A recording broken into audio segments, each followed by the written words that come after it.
discussed about that why guidance and counseling is important for teacher educators.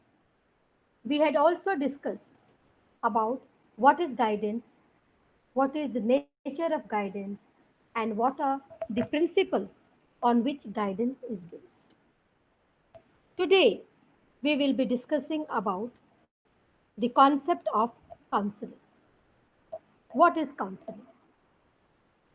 Counseling is the process of assisting and guiding the students, especially by a trained person on a professional basis to resolve personal, social, or psychological problems and difficulties. So, in real sense, we can say that it is a consultation, mutual interchange of opinions. Now, if we see the definition of counseling, the Peraz had said that counseling is an interactive process conjoining the counseling who needs assistance and the counselor who is trained and educated to give the assistance. Marley Halsey says that counseling is an accepting, trusting, and safe relationship in which clients learns to discuss openly that worries and upsets them, to define precise behavior goals, to acquire the essential social skills, and to develop courage and self confidence to implement desired new behavior. According to Surtzer and Stone, counseling is an interaction process which facilitates meaningful understanding of self and environment and results in the establishment or clarification of goals and values for future behaviors.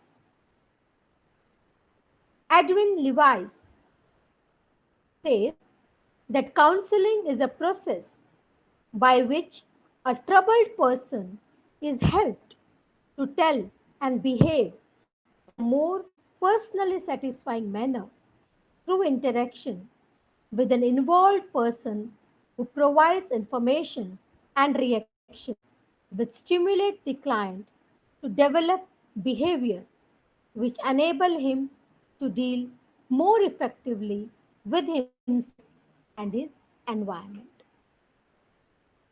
So now, if we analyze these definitions, we can come up with the nature of counseling. So in this entire scenario, we find that there are two important components or two individuals. One is counselor and one is counselor. Who is the counselor? Counselor is one who listens and gives appropriate advice or on the and the other is the counseling. Counseling is the person who is receiving the counseling. So the person who gives counseling is the counselor, and the person who receives counseling is the counselor. So these are the two important components of the counseling process. Now, the other characteristics of counseling is that counseling is a professional service. Fine. So, this is a professional service, and counseling is a process. So, counseling can be done only by a professional, and it is based on the mutual trust, warmth, and understanding. There should be a mutual relationship between the counselor and the counseling. They should develop a good rapport with each other. The main focus here is individual's growth, adjustment, problem solving, and decision making.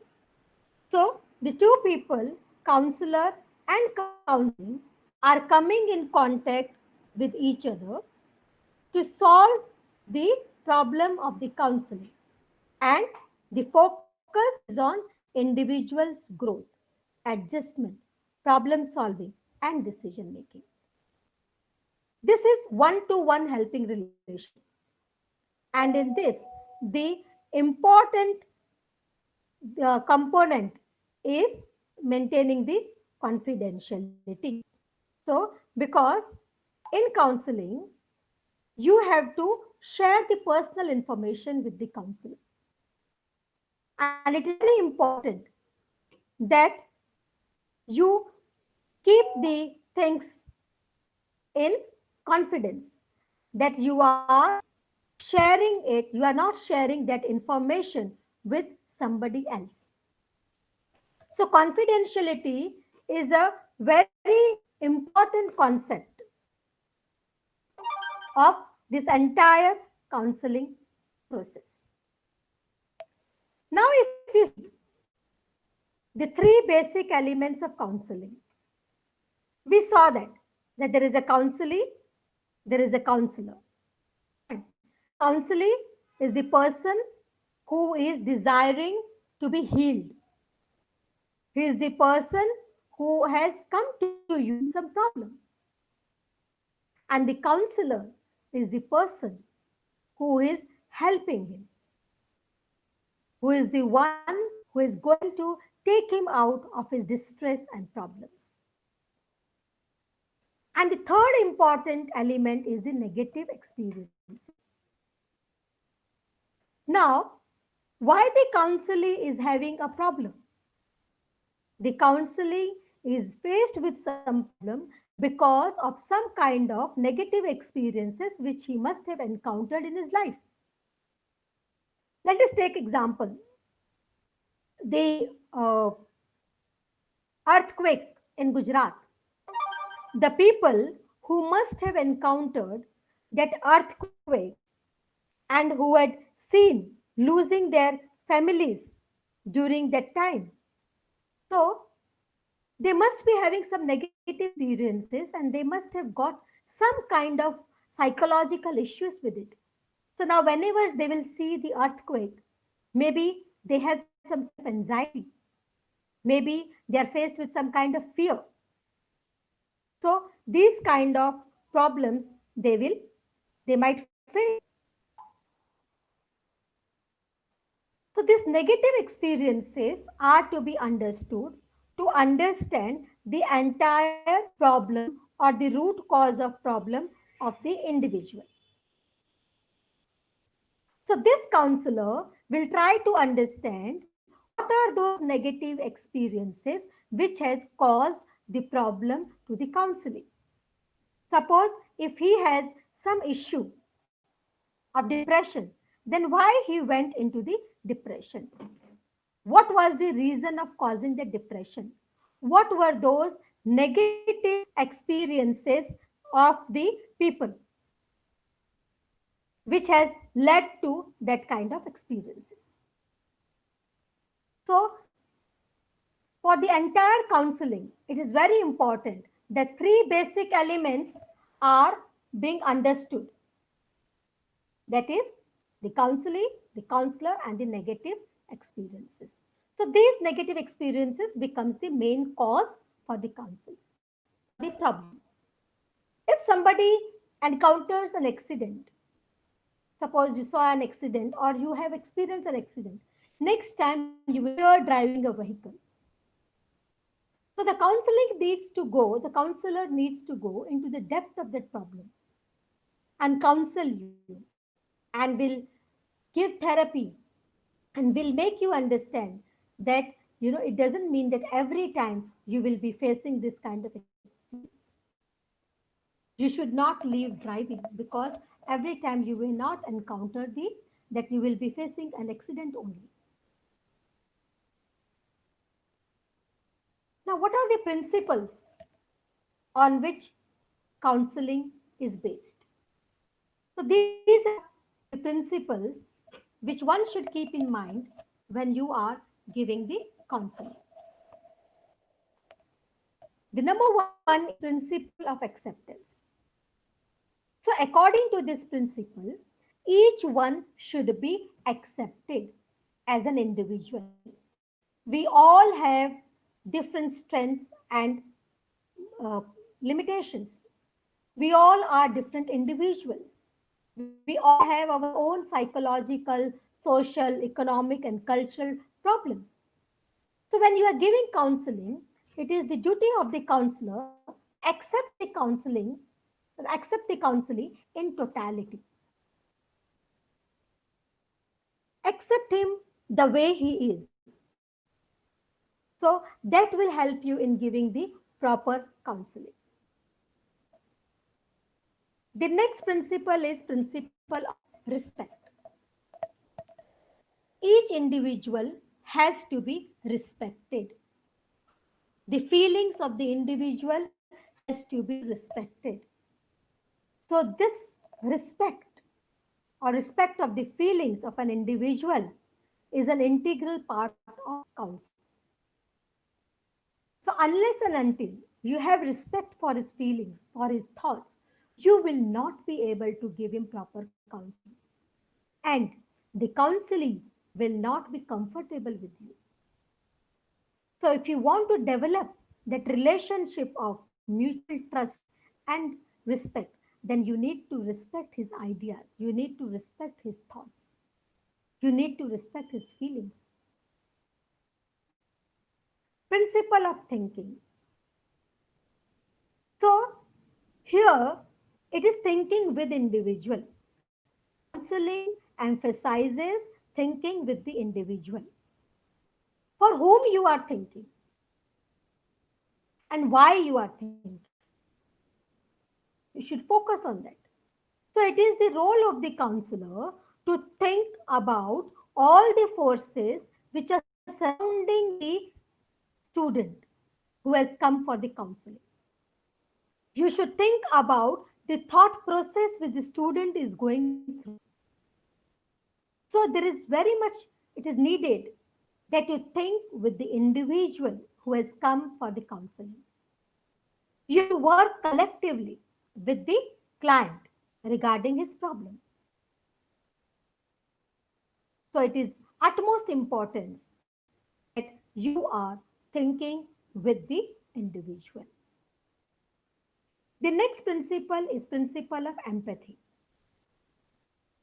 This principle emphasizes that instead of showing sympathy, you should show empathy to your students.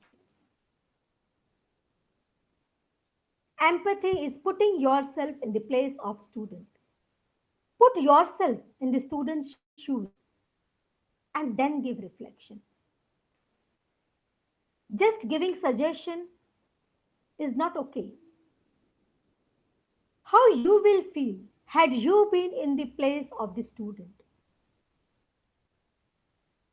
So this is an ability to identify with the person. You identify with him and try to see how you would have reacted had you been in that place where the student is right now.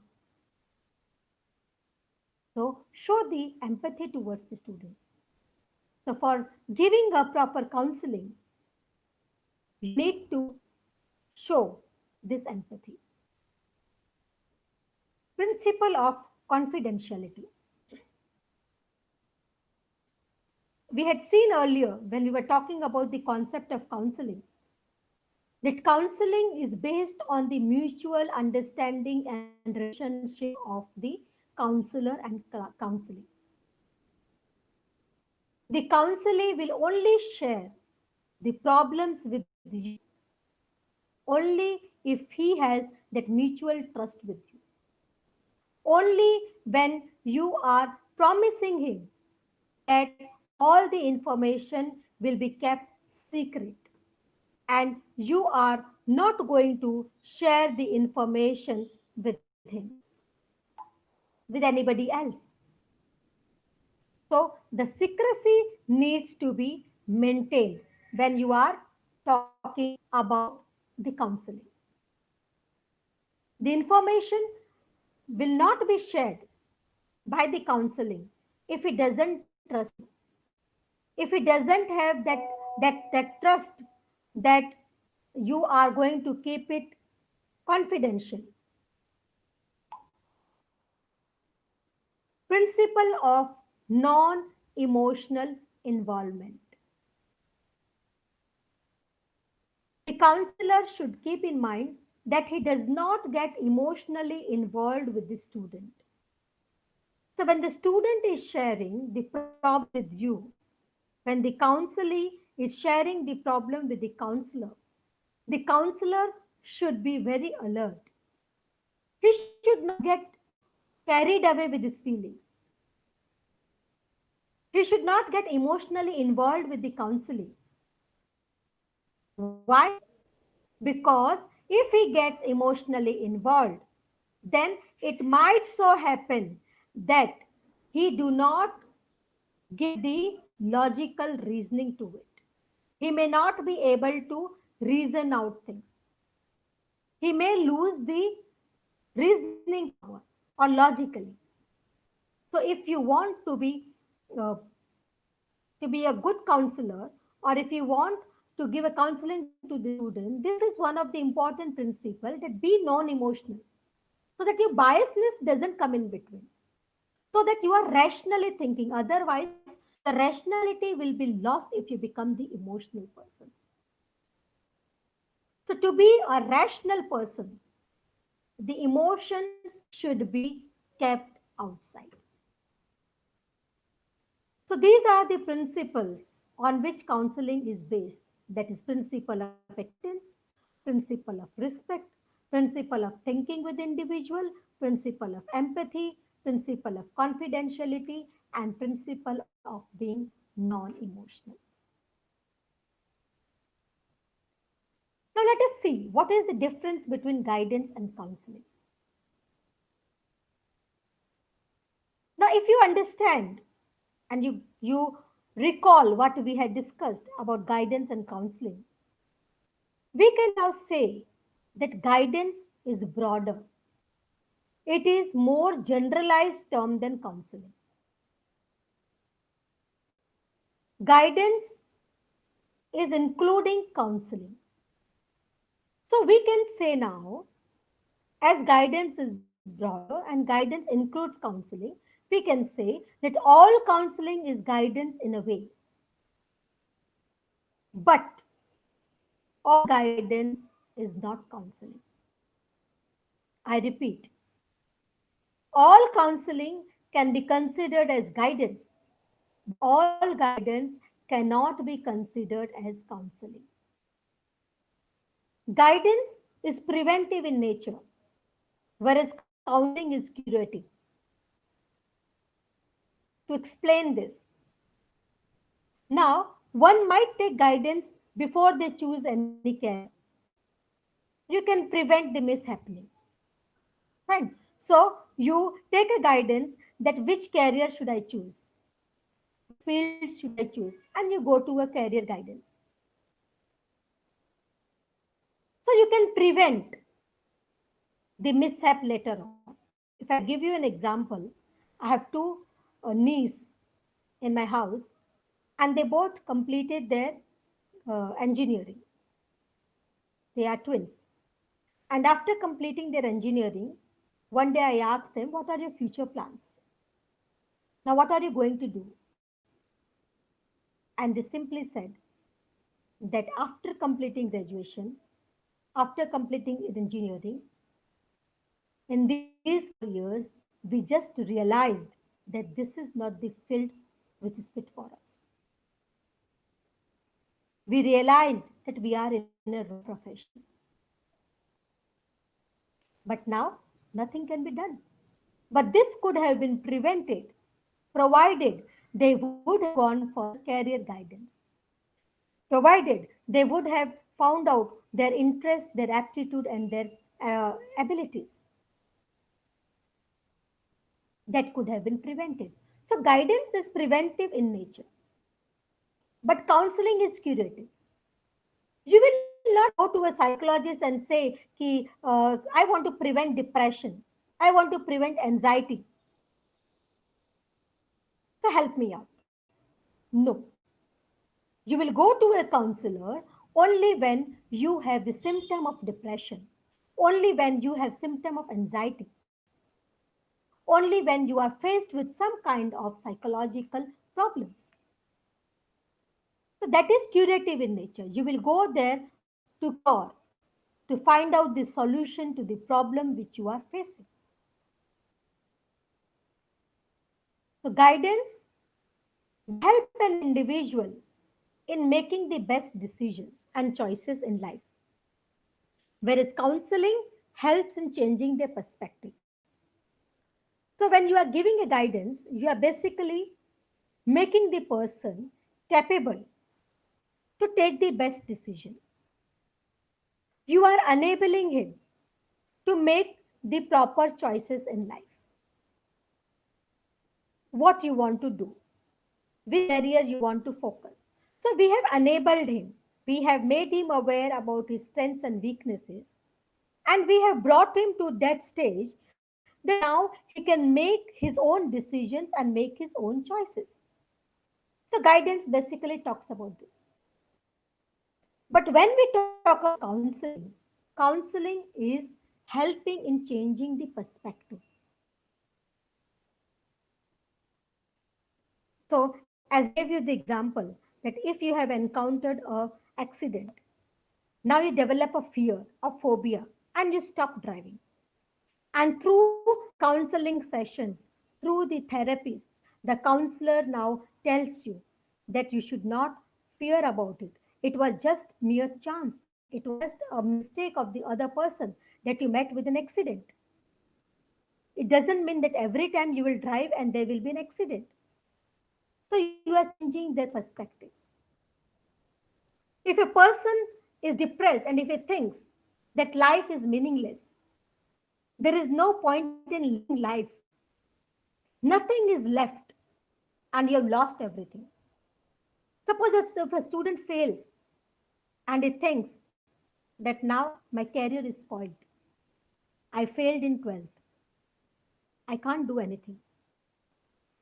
So through counseling, the counselor can change the perspective, and the counselor can make him understand through the sessions that see, the marks are not the ultimate result. The marks will not make you success or failure in life. You can still be successful. You can still appear for the exam, change your grades.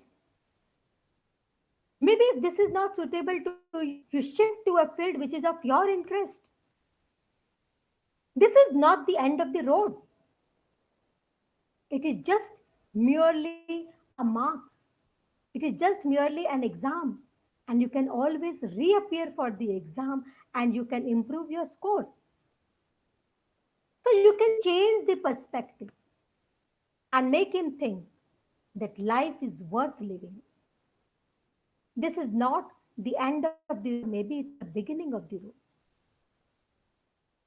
So, this is what counseling is. Counseling is utilized when the problem is of socio psychological in nature. So, basically, counseling deals with socio psychological problems, and for this, you need a professional. Anybody or any person cannot do counseling. For counseling, you need a professional who is trained in dealing with the psychological issues. Whereas for guidance, you don't need a person who is a professional. Any expert in a particular area can do the guidance. But for counseling, you need someone who is professional. It cannot be done by anybody, wherein in guidance, which is basically you are seeking guidance for the educational purpose, for the vocational purpose, for some personal guidance. So a person who is having a little bit expertise in that area can guide you. In the counseling, the approach is in depth. If you want to understand the problem of the person, you need to go to the root of the problem. You have to go in depth. Like we talked about the negative experiences. What triggered that depression? Why you are having this anxiety, panic? Where you are getting the panic attacks? So, unless and until you go to the root cause of that problem, unless and until you dig into it, unless and until you go in depth into it, you will not be able to find out the what is the cause. And if you don't know the root cause of the problem, you will not be able to resolve it. But for guidance, you don't need that kind of in depth approach. The external approach can be utilized and you can resolve the guidance. But for counseling, the in depth approach is must. So there has to be an in depth understanding of the root cause of the problem so that you can resolve the problems. Confidentiality is of utmost importance in counseling because counseling is based on some kind of problem which is existing deep into the person and you want to get those things out. You want to know what are those negative experiences of the person which has led to this problem. And those experiences may be something which the person may not be comfortable to share with. He will not share unless and until he is sure about it that this information will not be passed further. So, confidentiality is one of the important criteria for counseling. You need to have that kind of mutual trust and the relationship of rapport building with the counselor and counselee so that the counselee comes out and shares his problems. So confidentiality is one of the important component in counseling, which is not that much needed when you talk about the guidance. So this does not confidentiality is not mandatory when we talk about the guidance, but it is mandatory when we talk about the counseling. Now, what is the aim of guidance and counseling? So if you see guidance and counseling refers to helping each individual gain insight which is needed for understanding himself, for understanding and adjusting to society, and wisely choosing among the educational or vocational opportunities. So, the emphasis here is on facilitating the personal growth and development of people. So, the main aim, if we have to divide, we can talk about the self understanding, self accepting, and self directing. These are the three major aims of guidance and counseling. So, if we talk about self understanding, you want the person to understand himself, to know the social realities. What is he? What are his plus points? What are his negative points? What is his strengths? What is his weaknesses? So, unless and until he understands himself, he will not be able to solve his own problems in life. So, this concept of guidance and counseling is based upon the philosophy of human uniqueness, goodness, worth, and dignity. So it is believed that if certain conditions are provided to an individual at appropriate time, his or her potential to make a choice and decision can be utilized for maximum benefit to the individual himself and the society in which he lives. So we have to give him that kind of environment that he can grow properly, that he can understand himself. We have to make him accept himself, that these are his strengths, these are his weaknesses, and this is something given. So certain things which cannot be changed, he should accept this. That these are the things which cannot be changed. He should accept that. And self-directing his or her ability to solve problems. He should make his choices on his own, decisions on his own. So, the three aims of guidance and counseling, that first to understand yourself, what you are, what are your strengths, what are your weaknesses,